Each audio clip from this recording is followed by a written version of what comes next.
Why wait to earn the degree you deserve? You have the experience, you have the knowledge. Now's the time to get the credit for the work you've done and earn the recognition you deserve by starting your comeback at Purdue Global. It's time to earn a degree you'll be proud of, a degree that employers will respect. It's never too late. Never too late to come back stronger and move forward in your career. Start your comeback today at purdueglobal.edu. Purdue's online university for working adults.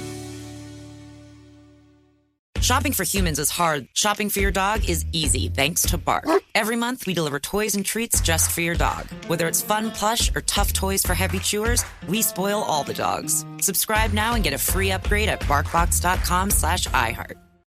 Episode 107, Paying Off Debt in Your 40s with Bobbi Olsen. Welcome to the Frugal Friends podcast, where you'll learn to save money, embrace simplicity, and live a richer life. Here are your hosts, Jen and Jill.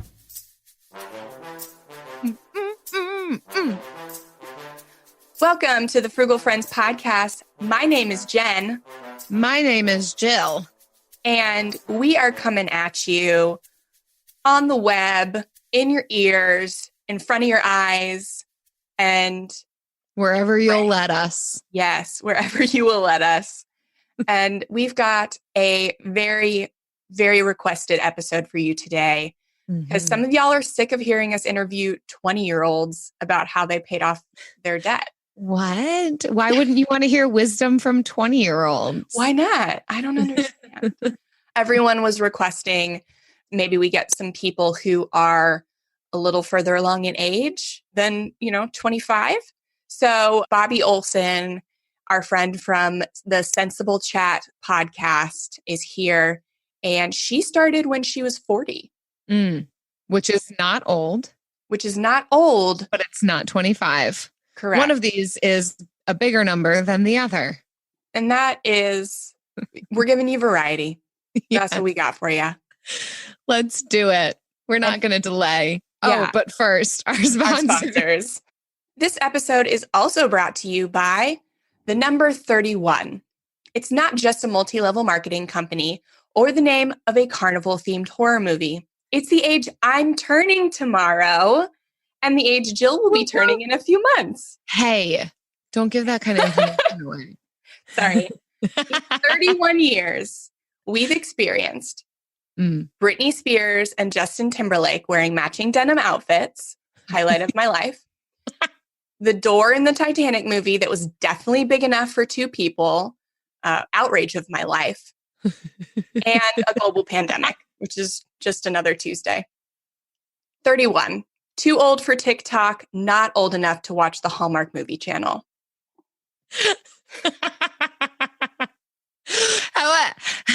I don't even know what to say. There's so many things I want to say and nothing all at the same time. How did you pick those things? They're so obscure, but they're so amazing. Because what else would you pick? Too old for TikTok, not old enough for Hallmark Movie channel. Gosh, what is there for us even? Right? What do we have? If you're in your mid-30s, tell me what there even is to look forward to, because I feel like my best days are behind me. No, they're definitely not. If you're equating best days to TikTok, you're on the wrong track. I don't know. TikTok looks, all the kids love it. Gosh, I know people in their 30s who love it. And we've got the Hallmark Movie channel to look forward to. That's where we're headed. I'm actually looking forward to this interview. And it makes me believe that my best days are ahead of me, because Bobbi Olsen is such a powerhouse. She's such a fun girl. Girl, she's a woman. Oh my gosh, I'm still a girl. And I'm super excited to share this episode with you guys. Even if you're not in your 40s, you're going to be super inspired by this debt payoff journey, because it's so real. And you're going to take home some real good tips. Let's do it. Let's do it.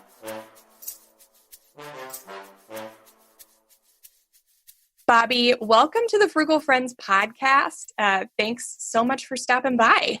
Oh, thanks for having me, you guys. I'm excited. Yeah, we're looking forward to having this conversation with you and hearing another story. I know this is a listener favorite to hear about debt payoff stories and get motivated and inspired and hear about how you paid off your debt in the life stage that you're in. So we're excited to get into it. Awesome. Yeah. So let's dive right in, Bobbi. We want to talk about your debt payoff story and hear a little bit about what motivated you to start on that journey. Well, I was in a job that I was miserable in. I dreaded going every day, did not want to be there at all. And I was working so hard to try to change jobs, but I couldn't find anything that was comparable to what I was being paid. And we're in a one income family. So I got to make that income. And since we were so far in debt, I couldn't afford to take a pay cut. Like I was sitting there going, I would take a pay cut in a heartbeat, but because of all the debt, I couldn't do it. So, I had come from a place where kind of all my life I had felt like this is just the way it is. You're always going to be poor. You can't do anything to change it. So just accept it. But at this point, I was like, I'm done. I can't take it anymore because I want out of this job so bad. I'll do anything. So that's what motivated me to want to find a change. But I didn't really know that it was possible. And I found a personal finance book and I started reading it actually just so that I could say I tried. But I'm a cynic and I didn't think it was going to work. And I got lucky. It worked. And woohoo, it changed my life. That's amazing. Yes. I'm doing this just so I can check off this box. So it sounds like you wanted to leave your job, but the debt was the barrier to leaving the job. Absolutely. Yeah. Oh man, feeling stuck is the worst. Yeah. It felt like financial prison, It was just miserable and I couldn't take it anymore. Yeah. Working that job just because of the debt that you have. Yeah. So it's our understanding that you started your debt payoff journey a little bit later in life. Can you tell us about that? Yeah, I was 40 when I started and my husband and I had a business that failed. And so, I felt like I'm 40 years old. I've had this failed business. I'm in this job, but my career is not going anywhere. I hate where I'm at. I'm in debt. I don't have much put away for retirement. Where am I going? Like I'm 40 years old and I have nothing. I've been working since I was 14 and I have nothing but debt to show for it. This is ridiculous. You're not alone in that feeling. There's plenty of people who, it's a paycheck to paycheck kind of thing, or it's using credit cards to kind of pay for the things that we want. Was that discouraging at all for you to be 40 and feel as though, as you say, I've got nothing to show for this? Like how did that play into motivation for you? Well, it was discouraging to look at my life and see where I was and that I wasn't anywhere near where I wanted to be. But it was also motivating because I thought, okay, I'm 40 and I'm not anywhere near where I want to be. So if I want to do something, I better start now. Like I need to light a fire and do something because I don't want to waste the rest of my life. So it was actually a huge motivator for me to get started and keep going. Yeah.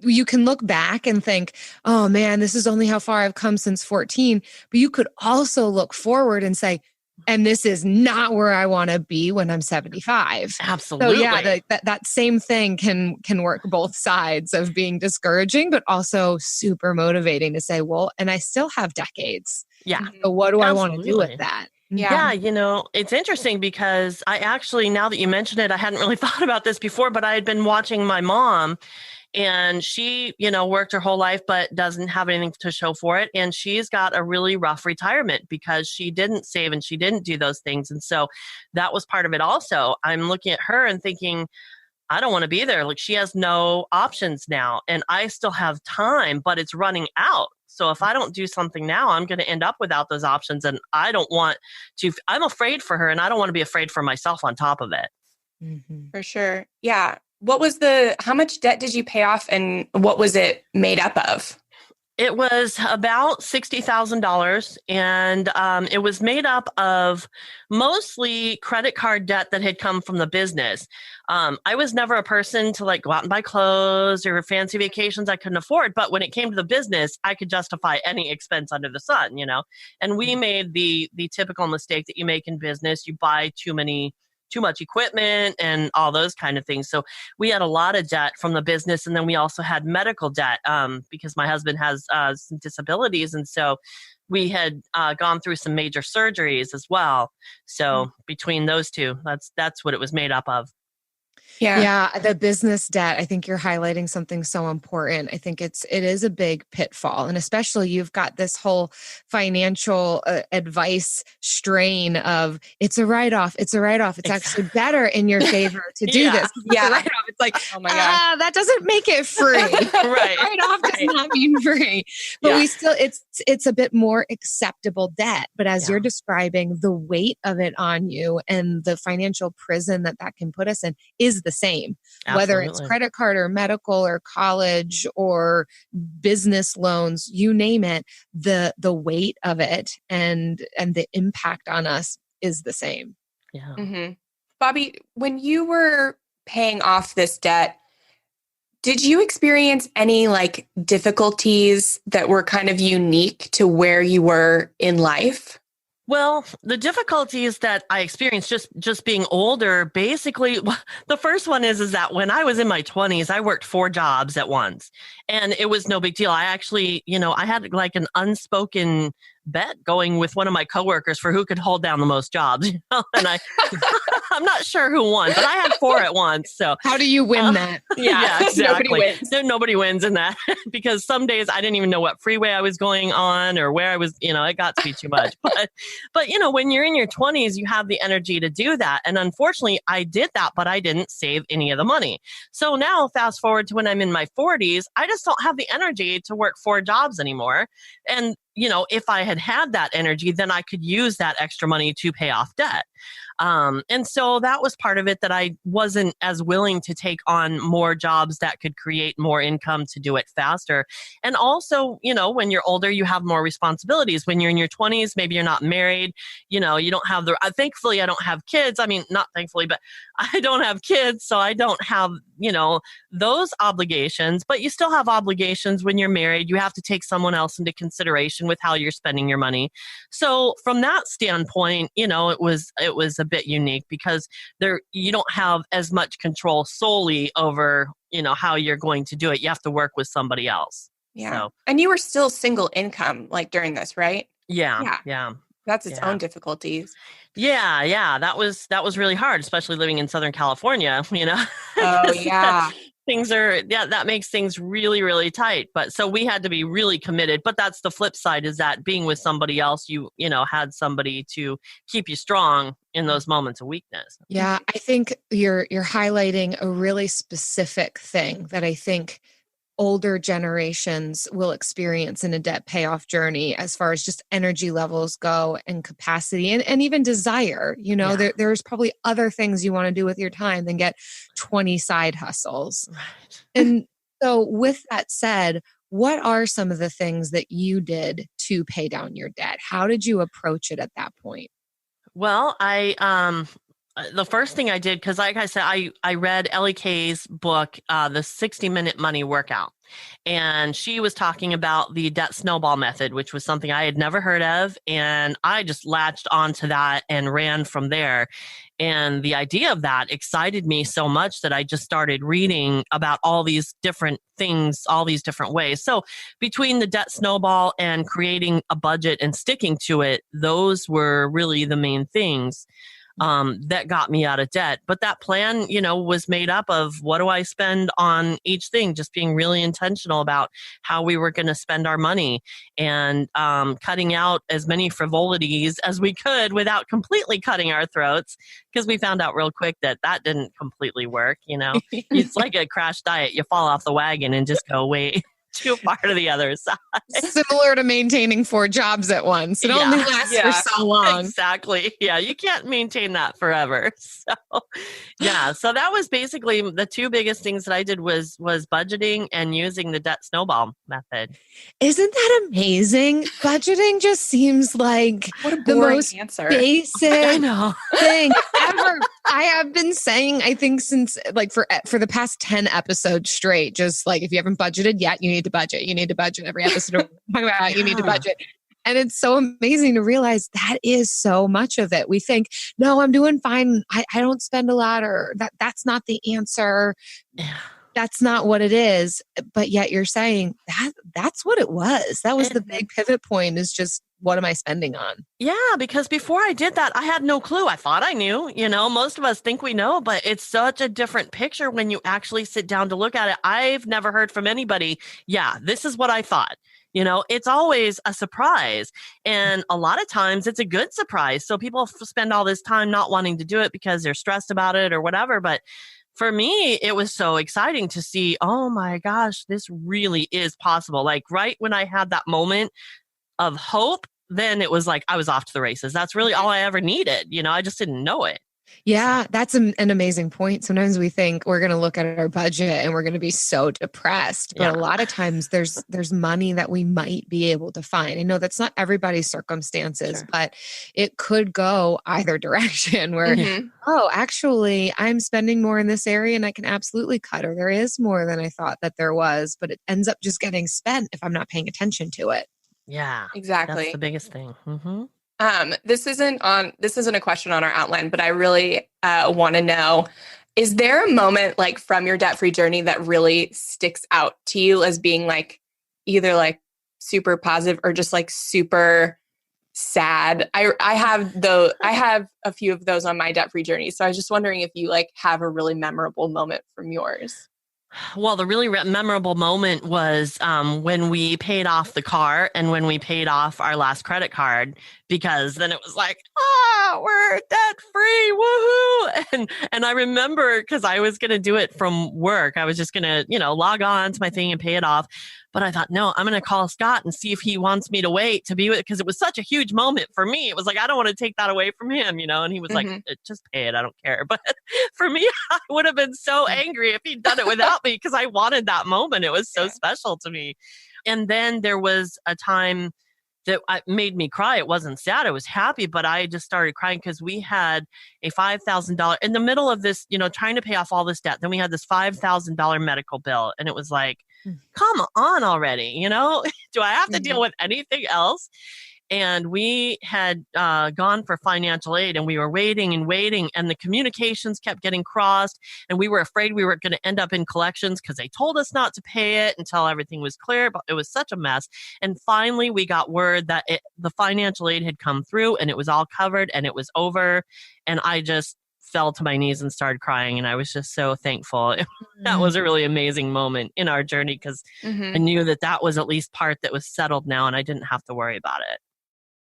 AI might be the most important new computer technology ever. It's storming every industry, and literally billions of dollars are being invested.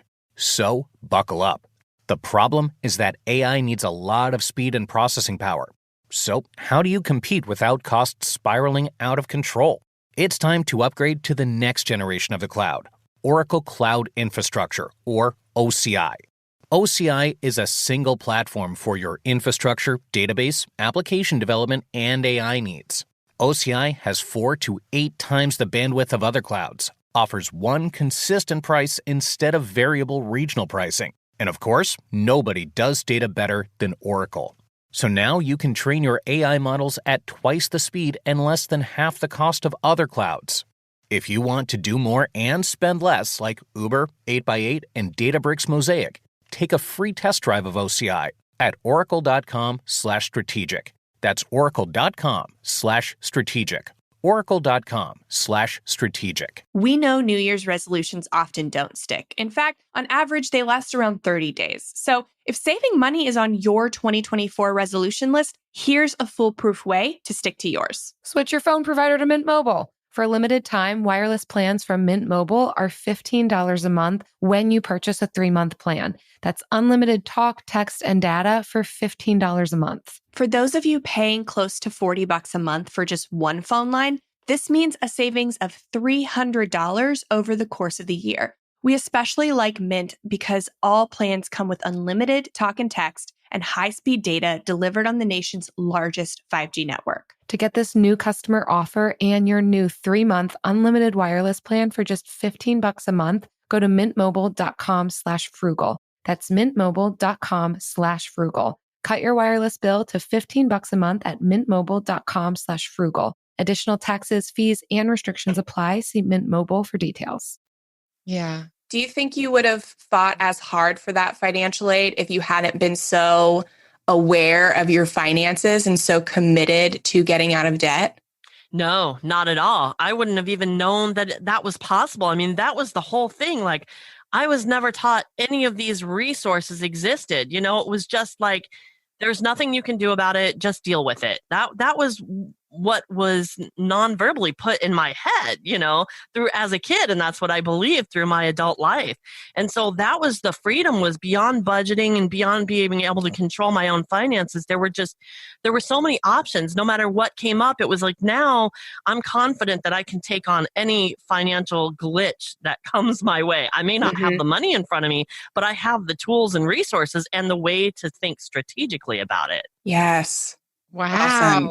Ooh, I like that. What even this journey has built inside of you, even if you can live with your debt, even as an exercise in understanding finances more and creating habits that will last you for life. It's a good thing to do. Yeah, it's just so freeing. Yeah. What are you doing now, Bobbi, that maybe would not have been possible while you were living in debt? Well, the first thing is living intentionally instead of reactively, because it used to always be like, put out the fire, put out the fire, put out the fire. And you're always thinking, okay, where's the next fire? But you're not going, all right, brace yourself for the next fire. Here's what we're going to do. It's more like, where's the next fire? Oh my God, you know? And so now I'm like, bring it on, because I can plan for it. The money that I used to spend towards debt goes to, you know, just being able to save for the future, but also being able to save for a car repair. You know, I mean, even a $500 car repair used to just put me into complete turmoil. And now it's like, yeah, I don't like to spend the money on my car like that, but at least I have it. It's not stressful anymore. So those kind of things I never could have done while being in debt. And the other thing is just having the options. You know, there's the option to have more fun or think about more fun things than just, how am I going to pay the bills? How am I going to pay the bills? You know, so yeah, just that living intentionally instead of reactively has been the biggest one for me, definitely. Yeah.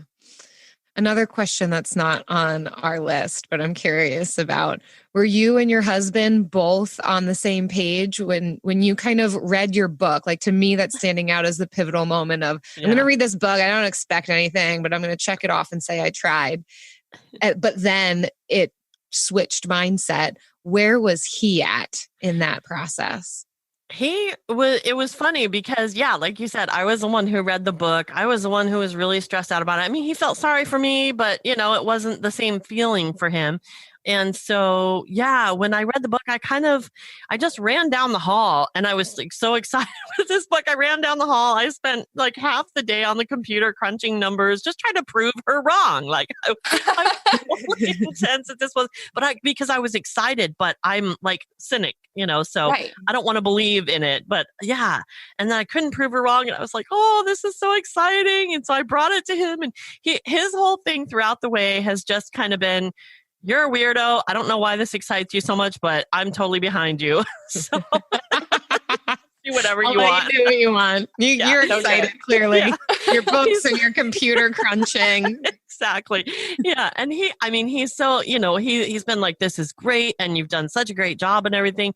So he was totally on board, like supportive of it. And, you know, I trust you with the money, so you just tell me what we need to do, and that's fine. But yeah, it's just, it always cracks him up how much, I mean, I'm the last person that would have been obsessive or loving personal finance and budgeting like 10 years ago. But now it's like, I just love it. And he just laughs at me. So isn't that crazy that sometimes people will feel guilty for not starting earlier, but then alternatively, like sometimes it takes you to getting to this right season at the right time to actually fall in love with this sort of thing, not just get through it.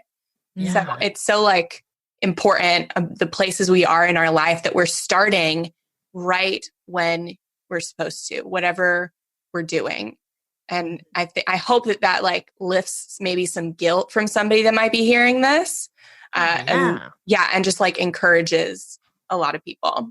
Yeah. I mean, the guilt is, the hardest part about that. And I encourage everybody to just, try to set that aside. I know it's hard, but, I mean, you can either feel guilty about from whence you've come and focus on that and do nothing, or let it go and just start here. I mean, the time's going to pass anyway. So, make better use of it, and you're going to love yourself more for it later on. I mean, I actually was started in financial radio. Radio's my background, and I've been, I started in radio in like 25 years ago.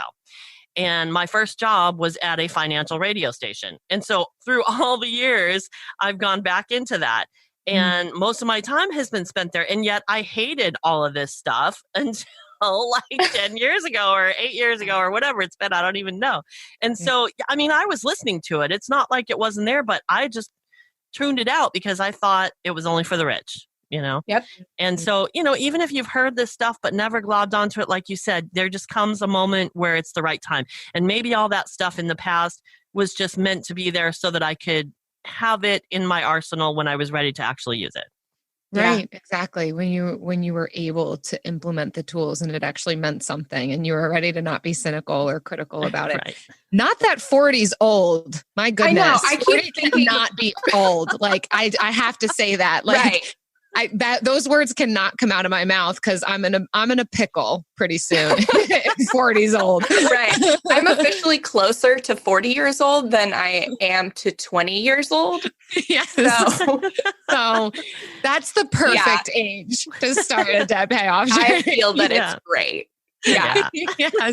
But I think it is true that there are different life stages that we're all in. And I think our point is at any life stage, younger than 40, older than 40, it's never too late to start. Certainly the later in life that we do start, there's the possibility that we've built up and accumulated quite a few bad habits, maybe some good habits too. So, the journey is absolutely going to look different, but age should not be an excuse to doing what we need to do to get our budgets in order, our lives on track, to be able to get at the life that we want for ourselves. For you, Bobbi, it was getting out of a job that you hated, and this is what it took. So fantastic. Well done. Also, we didn't even mention, how many years did it take you? It took me about 5 years total. Nice. We started out, doing certain things, learning along the way, other things coming into play. And when we finally got really gazelle intense, it was probably 2.5 years and really paid off a big bulk of it in that. But the whole process took about 5 years. Thank you, Bobbi. My goodness, that is real life. Like that's an absolute real story. $60,000, 5 years on a single income in your 40s. In Southern California. Living in Southern California. Thank you. And again, everybody's story is different, right? There are people who are like 6 figures in 18 months. That's awesome. Good I'm for so you. excited for them. But let's also talk real life stories too, because there are a lot of people starting in their 40s, 50s, 60s. There's a lot of people on single income. There's a lot of people on less than 6-figure debt, and it still takes years. Yeah. So yes, thank you. Thank you for sharing your story with us. I hope people that are like in their 50s and late 50s are listening to this and hearing 5 years, which sounds like forever.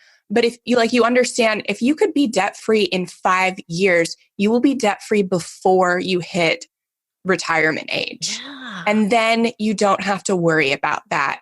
You don't have to worry about how you're going to pay debt bills after you retire. And you can retire earlier.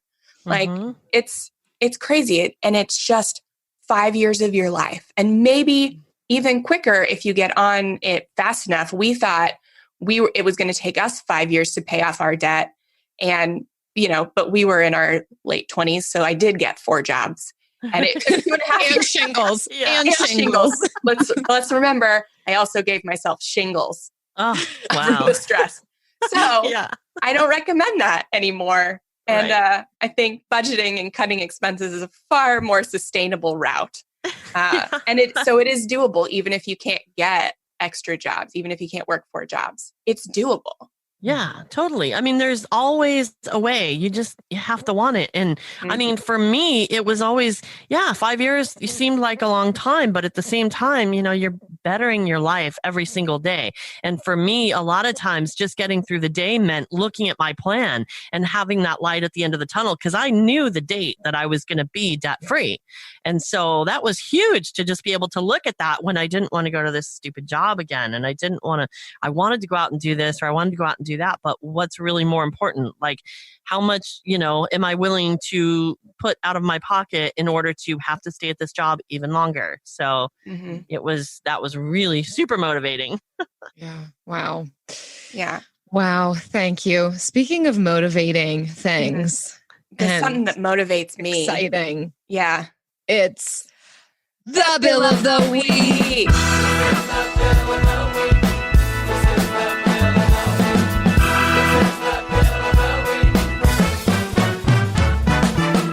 That's right.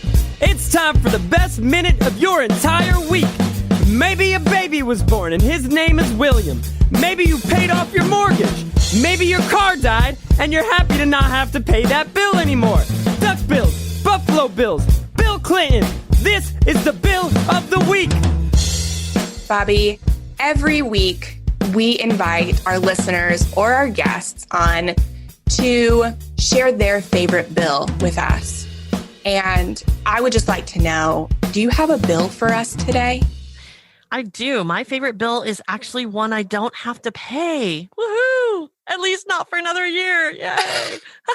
It's my auto insurance bill. And it used to be so tough for me. I was paying it monthly, because I couldn't afford to pay it all at once. And it's a lot of money up front. And now I'm able to put that money when the bill comes. I just pay off the whole thing. So I don't get the bill for an entire year. And it's so freeing, because that used to be such a hard bill for me to pay. So.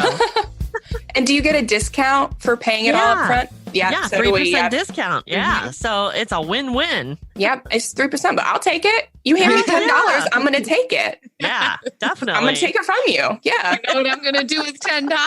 Yeah. Probably buy a burrito. Buy a sandwich. I'd rather go to burrito. Or a hamburger. Yeah. I'll buy either one of those. I don't care. That's all you can do with $10 these days. Yeah, that's true. It's not even going to be a really great hamburger. It's just going to be like a combo meal from Wendy's. Right.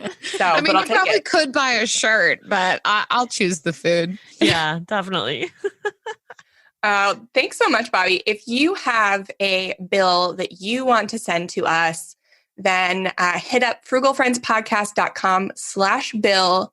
We are always looking to discover new bills, whether they are tangible, intangible, living, or on paper. Well said. I like that. Hi, I'm Martine Hackett, and I'm hosting the second season of Untold Stories, Life with a Severe Autoimmune Condition, a production from Ruby Studio in partnership with Argenix, sharing real stories of MG, CIDP, and other autoimmune conditions. We hope to share inspiration and educate the larger community about these severe and often overlooked conditions.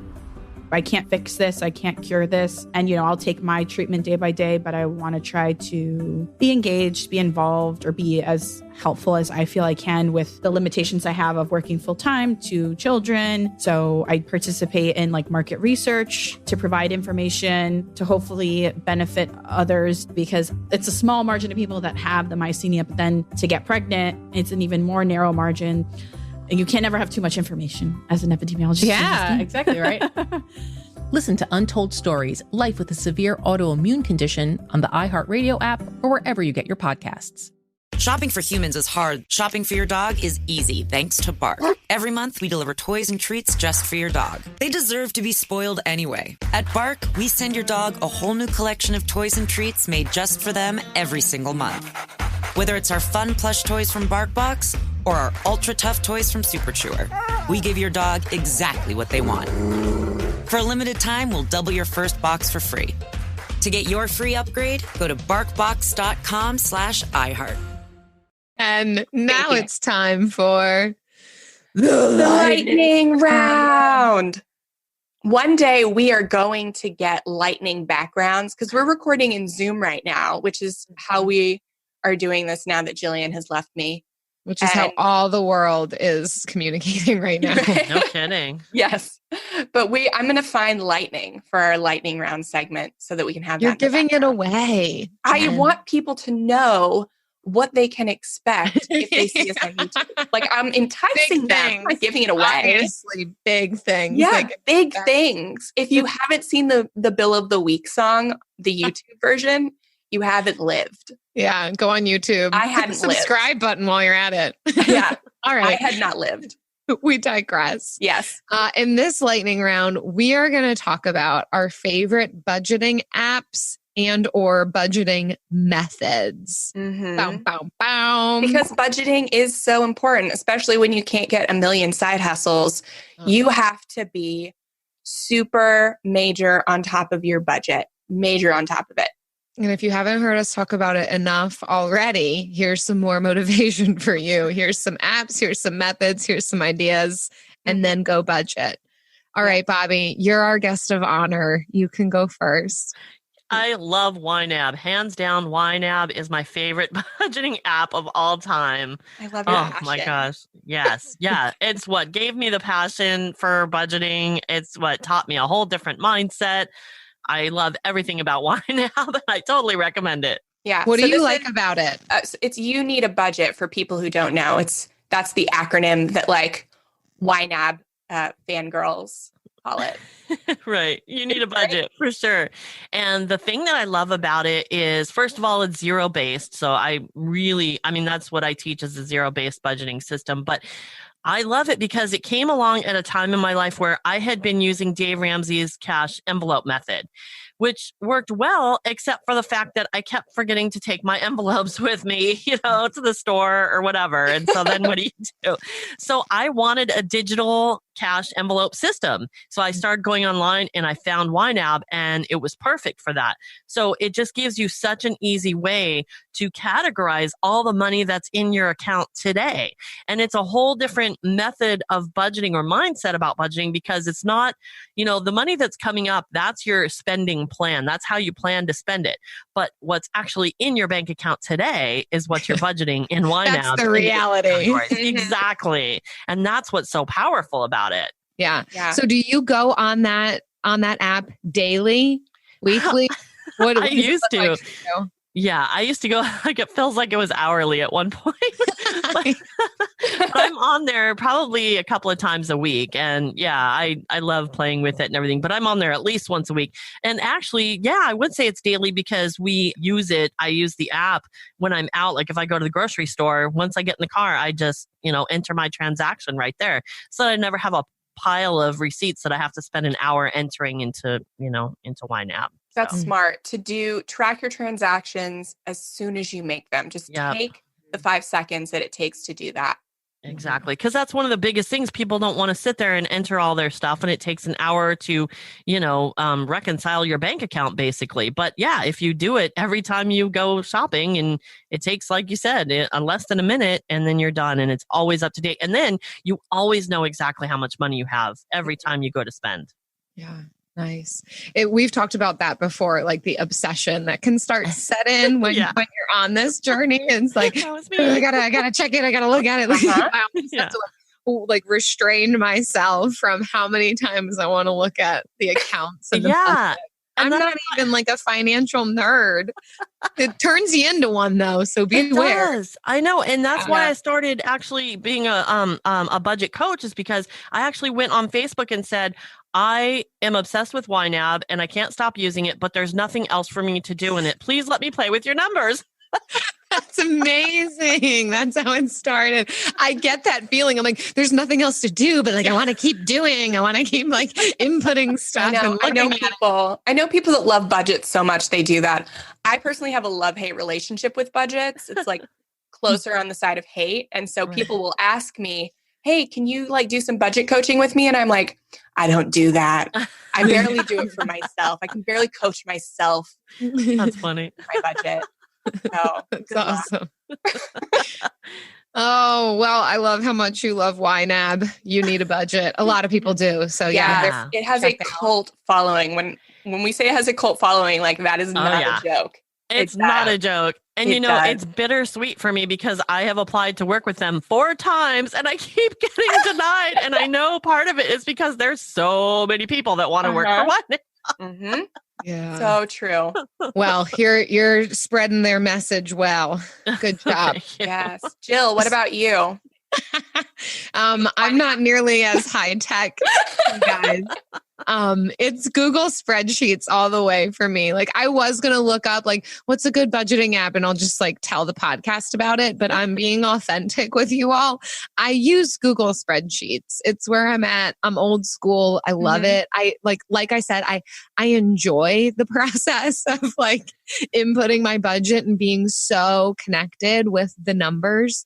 And I do my budget on my pay weeks. So every 2 weeks is when I take a look. I budget my bills to my pay periods. I input it into the spreadsheet, do some different calculations with it. And I will say, I crunch the numbers. I don't crunch. I make a sound when I do it. I started that way because both my husband and I are independent contractors. So we don't, and even still we are, thankfully we get paid every 2 weeks, which that's new for us. Usually it was just like whenever somebody felt like paying us for building them a house. Anyhow, that's another story. Right now we get paid every 2 weeks, but it's not the same every 2 weeks. So for me, I've had to be extra involved with my budget, with our finances to kind of know exactly where we're at. So that's been the best method for me with just how we get paid, the amount of money that we make every 2 weeks, every month, just to be super on top of it. So I do use a computer, but it's a spreadsheet, not an app. Yes. Real life. Yeah. I mean, I do my accounting in a Google sheet. I have an accounting software and I still choose to do it on a spreadsheet because it's easier to see everything. Yeah. It's my system. I know. Because I do it best and everybody needs to do my system. Right. That's really important though. Whatever works best for you, that's what you got to do. Mm-hmm. Yeah. What about you, Jen? I like the Every Dollar app. So I do enjoy zero-based budgets. I think that they are great. So the Every Dollar app I've found is the easiest free app to make a zero-based budget. And I am all for manual tracking of transactions. I wish that I could do automatic tracking because I hate tracking it manually, but it's the manual transaction that keeps me accountable for my spending. And so it's in just one of the lists, one of the items on the list of why I love/hate budgeting. I don't enjoy it, but I do it. And I'm horrible at sticking to a budget. And so I use Every Dollar and I don't always stay current on it, but we've built this lifestyle of frugality so that we don't spend a lot of money. We don't do a lot of things. And what we do is free. And so we don't generally break our budget, but unless it's going out to eat, sometimes we will on that. But when I make my budget, I'll make it in Every Dollar. And then I'll spend those few hours reconciling it like you're not supposed to do. And but I don't have any major financial goals I'm trying to reach right now. So that doesn't motivate me to budget as strictly. So that's and we have more money than we need coming in right now. So that's kind of where I'm at. So, but Every Dollar, I love Every Dollar. Nice. It's such a great user interface. So lovely. That's amazing. It's a joy to use. Nice.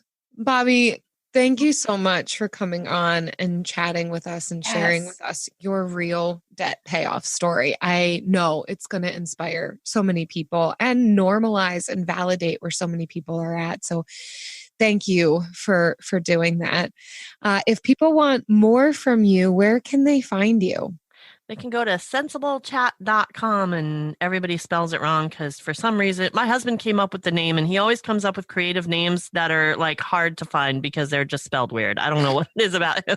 When you see it, it makes sense. Yeah. LOL. So it's sense like dollars and cents, sense able. So think of it that way, sense able. So it's sensiblechat.com. That's a great name. I do like it. Honestly. Good. Kudos to your husband. Thank you. Yeah, I kind of like it. I think I'll keep him around for a while. Yeah. Oh, so good. Why did it take us so long? I don't know. That's a good. We did it when we were ready. Yeah. We did it when we were ready. That's so true. Yeah. You should never feel guilt over what you haven't done before. Yeah. But only for the things now you don't do. And what you can control now. Yeah. Was that confusing? That is better. No, what you said was better. Yeah. So thanks for listening. Good. So glad to have these debt payoff stories. We'll bring more at you. But in the meantime, we also want to thank you for listening. We want to thank you for your kind reviews on iTunes and Stitcher. Those of you who are kind, thank you. Yes. This one, we want to give an example of kindness, because sometimes we get confused. It can be so confusing. Like, what's kind and what's mean? Here you go. 2020 has shown us that in spades. Yes. So this one comes from Sydney Jan 3. It's titled Adulting. It happens to be 5 stars. That's one way to be kind. It says, this podcast helped me tackle my transition into getting my first place with my fiance and on track for buying our first home at 22. Ooh. Oh my goodness. I appreciate their humor and how they give advice that is so doable. They make me feel like I have a super cool older sisters. And every time my fiance calls from deployment, I tell him about all the cool tricks I learned so we can save more money. He can't wait to listen when he gets home. Oh, yay! Oh, my heart is literally warm right now, even though it's 40 degrees outside. Thanks, Brittany. I love it. I particularly love it when people describe us as their older sisters. It's one of my favorites. It is. Yeah, it's your favorite. And it also reminds me that I'm getting older. Hallmark Channel. You're not even 31 yet. Yeah, neither are you. I mean, not yet. Yeah. Tomorrow. It'll be good. I'll have my private birthday party. I'm having a private birthday party, you guys. It's just at home, like nobody's invited. Even if you wanted to come, you couldn't. It's private. It makes it sound like really hot, like high end and bougie, but really it is. It's just what? You have a baby, so I mean, also I anticipate we'll still be in like semi-quarantine. That's true. So, yeah. But like that's not it. Even if we weren't in semi-quarantine. It's still just private. Yeah. It's just private. We also want to thank our friends who share these episodes on social media, because where else are you going to share it right now? You can't go anywhere. So go ahead and share this episode on Instagram or Facebook. Tag us at Frugal Friends Podcast. And in June, we'll do a drawing for $10 Amazon gift cards. We're going to give one away for every 5 tags and reviews we get. So definitely keep leaving us reviews on iTunes and Stitcher, because that is another way to enter into this drawing. Send us a screenshot of your review to frugalfriendspodcast@gmail.com. Also tag us on social. All these ways are ways to enter into our $10 Amazon gift card drawing. Yes. So until next week, when I will be a little older. And a little wiser. Not a lot, just a little. Just a little. See you then. A little more funny.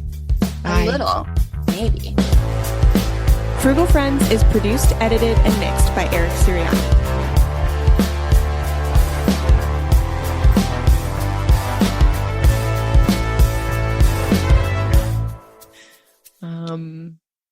I'm expecting you to be funnier. That's a lot of pressure. Okay. Well, what are your hopes for 31? I would like to be a more involved mother. What? Well, I feel like I feel like that's what somebody says who has like 5 kids and they're all like involved in sports. You've got a 1-year-old. What does that mean? Well, I feel like the first year was just keeping him alive. Yeah. And now he's like an actual small child that I can do stuff with, and he knows who I am. And like, so now it's worth being involved. Is that bad? No, yeah. No, that's a great aspiration. How are you going to be involved? What are you going to do? I'm going to take him places. Okay. So that he can learn stuff and have fun experiences. Like in his first year, he didn't care about anything. Right. But now he cares about stuff. Like Mickey Mouse. Super into the Mickey Mouse Clubhouse. But granted, that's the only show we can watch with him and like not blow our brains out.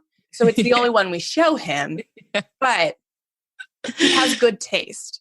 Because he likes it too. Good. Yeah. It's the only one that keeps his attention. And I appreciate that. Nice. I'm realizing I did not hit the record button. Looks for your audio? Zoom audio for me too.